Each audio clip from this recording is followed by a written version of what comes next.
Let's head back to Washington and our own Peter Cook, who's joined by Robert Wolf. He's the CEO of UBS's Americas unit. Robert is also a member of the Economic Recovery Board. Peter.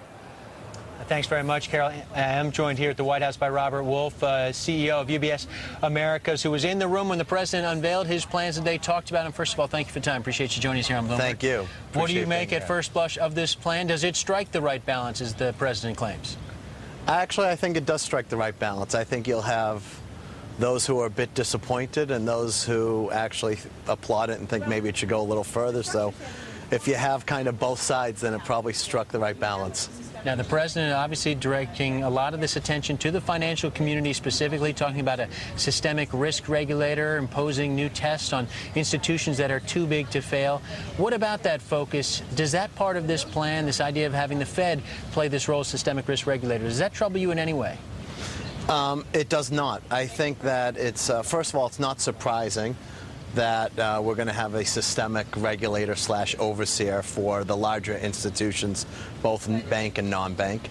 I do think that the Fed has shown over the last 6 months that they have done an outstanding job with respect to bringing stability back to the financial institutions, whether it's be with their stress test or demanding more capital.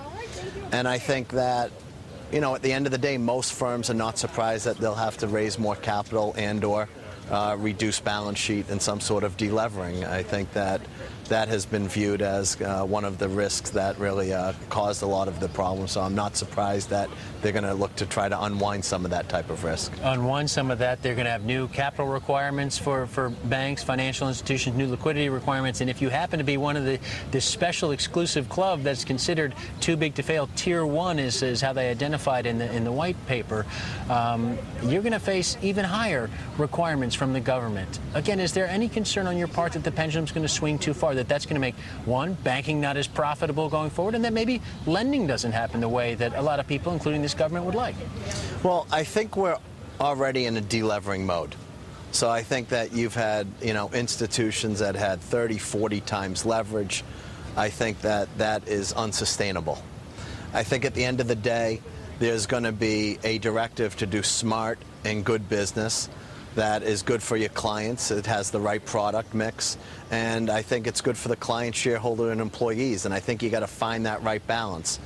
I think over the last few years, it seems that some of the things got out of balance, and I think that this is one way to bring it back. I mean, has the pendulum swung too far?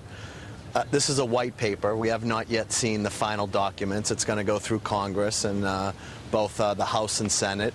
And I think we'll wait and see, how this 85-page format gets added to or cut down. So, I think we'll all just watch and wait. Do you agree with the notion, and again, just a couple of seconds left here, that this has to be done this year? Senator Dodd, Chairman Frank, they both said it will be done this year in Congress. Does the financial community need to see it happen this year? I don't have a view on the timetable as whether this year it has to be done or not. My view is it needs to be globally coordinated. It must be comprehensive in nature, and it must be something that we can all live by as well. All right. Mr. Wolf, we thank you for the time. Appreciate you joining us. Carol, we'll send it back to you in New York. That's the latest from here at the White House. Got it, Peter. Appreciate it. Our Peter Cook in Washington.